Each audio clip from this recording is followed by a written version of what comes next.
তো হ্যালো বন্ধুরা, আমরা আবার একটা নতুন ভিডিও নিয়ে চলে এসেছি তোমাদের কাছে। তো আজকে আমরা যাব হচ্ছে টাকি। সেটা হয়তো টাইটেল দেখেই তোমরা বুঝতে পেরে গেছো।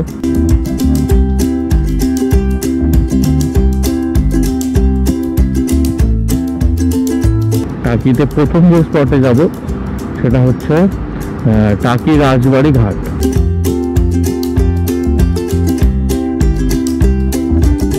তো চলো ফার্স্ট ওখানে যাব এবং তারপরে কোথায় কোথায় যাব সেটা আমরা বলতে থাকবো। তো সেই হিসাবে তো চলো যাওয়া যাক।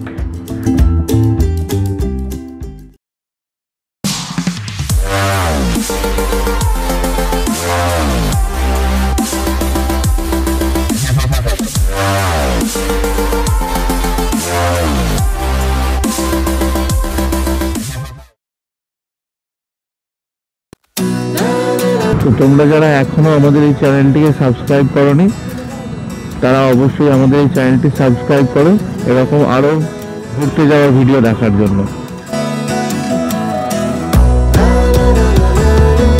টাকি যাওয়ার জন্য আমরা গুগল ম্যাপের সাহায্য নিয়েছি। আমরা যে লোকেশনটা সেট করেছি সেটা হচ্ছে টাকি রাজবাড়ি ঘাট টোটো স্ট্যান্ড। এই লোকেশনটা সেট করার পরে আমাদেরকে তিনটে রাস্তা দেখিয়েছে। একটা হচ্ছে বারাসাত বেড়াচাপা হয়ে, একটা বারাসাত পুলের হাট হয়ে, আর একটা রাজারহাট হয়ে বসিরহাট হয়ে রাস্তাটা যাচ্ছে। আমরা এখানে রাজারহাট হয়ে যাচ্ছি। একটা ইম্পর্টেন্ট কথা, তোমরা যারা টাকি যাবে তাদের জন্য, যেহেতু তোমরা গুগল ম্যাপকে ব্যবহার করবে যদি লোকেশন বা রাস্তা তোমাদের চেনা না থাকে, তো এটা একটা খুবই প্রয়োজনীয় কথা। সেটা হচ্ছে যে তোমাদেরকে অবশ্যই এই গুগল ম্যাপটাকে অফলাইন ডাউনলোড করতে হবে, কারণ ওখানে নেটওয়ার্ক প্রবলেম প্রচুর। তোমরা অবশ্যই জার্নি স্টার্ট করার আগে গুগল ম্যাপকে অফলাইন ডাউনলোড করে নিও, এবং কিভাবে অফলাইন ডাউনলোড করতে হবে তার ভিডিওর লিঙ্ক আমার ডেসক্রিপশনে দেওয়া আছে। তো যদি তোমাদের প্রয়োজন পড়ে তোমরা অবশ্যই দেখে নিও। আমরা এখানে ঘুরতে গিয়ে বেশ কয়েকটা সমস্যায় পড়েছিলাম, তো তোমাদের সাথে সেই সব সমস্যাগুলো শেয়ার করব যাতে তোমরা এখানে ঘুরতে গেলে সেই সব সমস্যায় না পড়তে হয়। তো তার জন্য তোমাদের ভিডিওটা শেষ অবধি দেখতে হবে।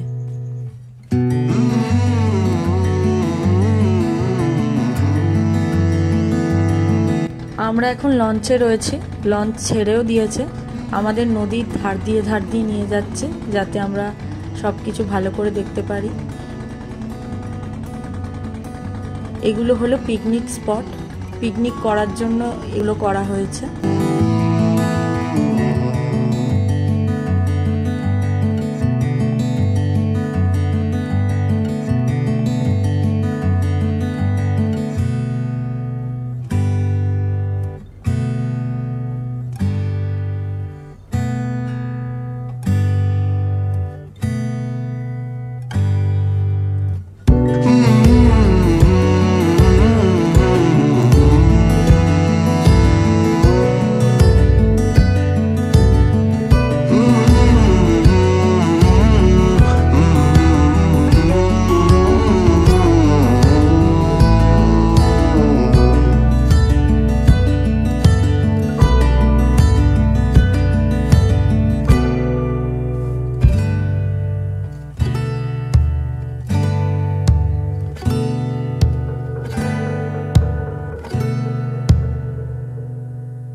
এখানটা বেশ চওড়া লাগছে, তার কারণ এখানে তিনটি নদী মিলিত হয়েছে, ইছামতি, বিদ্যাধরী এবং কালিন্দী।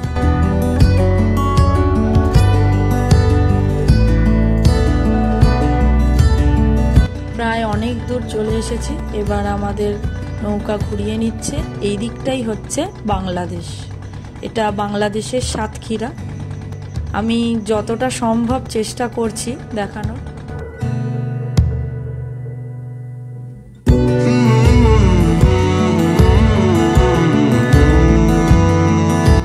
এটা মূল আকর্ষণ, মূল কেন্দ্রবিন্দু, সেটা হচ্ছে ভারত বাংলাদেশ বর্ডার।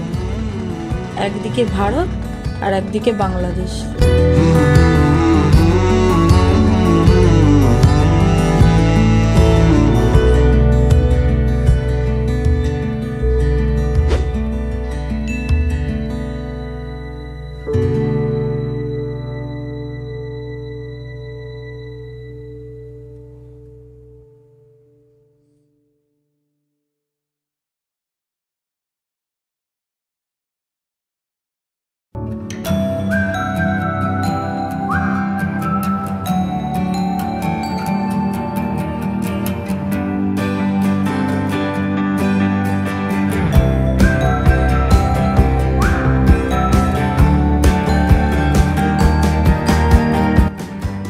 এবার আমরা যাচ্ছি টাকির সব থেকে মূল আকর্ষণ, যেটা গোলপাতা ফরেস্ট বা মিনি সুন্দরবন, সেটাই দেখতে।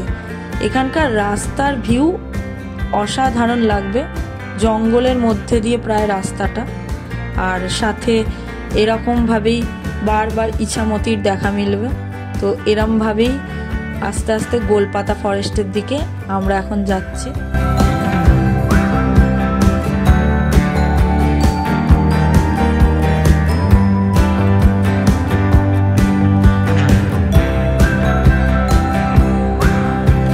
আমরা এই রাস্তায় যেতে যেতে যা যা দেখতে পাচ্ছি প্রায় সবটাই তোমাদের দেখানোর চেষ্টা করছি, তো তোমরা ভিডিওটা শেষ অবধি দেখতে থাকো।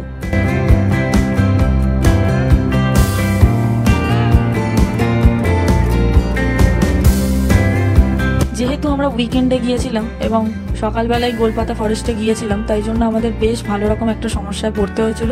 সেটা হলো বিশাল লম্বা এখানে লাইন পড়েছিল। তো তোমাদেরকে এটাই বলবো যে তোমরা যদি গোলপাতা ফরেস্টে যেতে চাও তাহলে চেষ্টা করবে দুপুরের পর যাওয়ার জন্য এখানে, কারণ তখন ভিড়টা অনেকটা কমে যায়।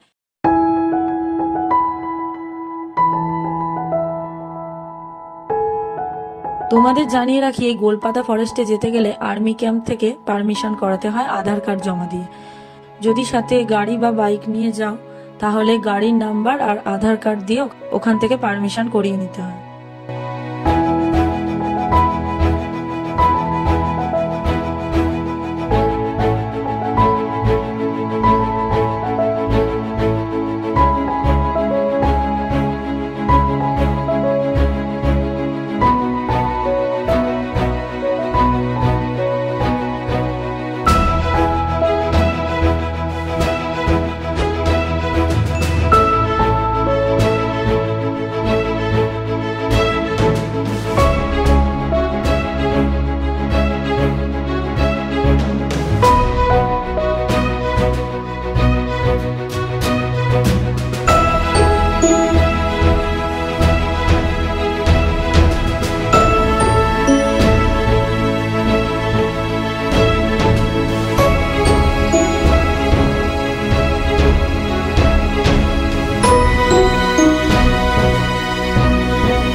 এখানে আমি একটা দারুণ জিনিস লক্ষ্য করছি, সেটা হলো আমার ফোনের ডিসপ্লেতে দুই দেশেরই টাইম দেখাচ্ছে, ভারতেরও টাইম দেখাচ্ছে, বাংলাদেশেরও টাইম দেখাচ্ছে।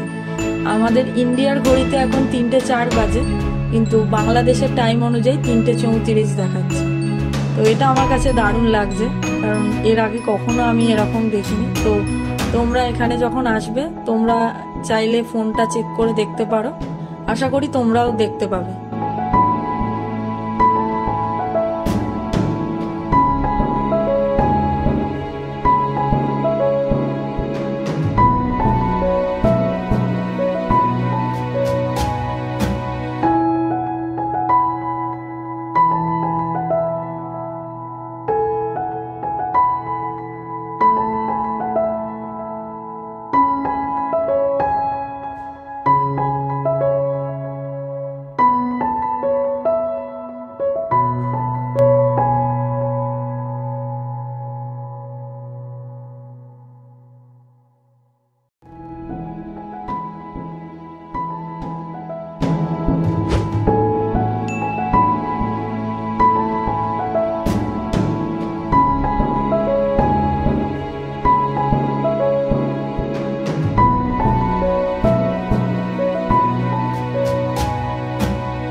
গোলপাতা ফরেস্ট থেকে ফেরার পথে আমরা এই জায়গাটায় দাঁড়িয়েছি, কারণ এখানে বহু সিনেমার শুটিং হয়েছে।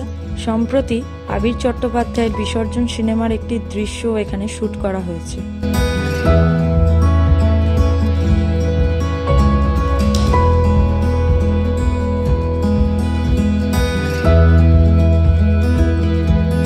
এখানে খুচরো টাকার বেশ একটা সমস্যা রয়েছে, তো তোমরা চেষ্টা করবে সাথে কিছু খুচরো টাকা রেখে দেবার, তাহলে তোমাদের সেইভাবে সমস্যায় পড়তে হবে না।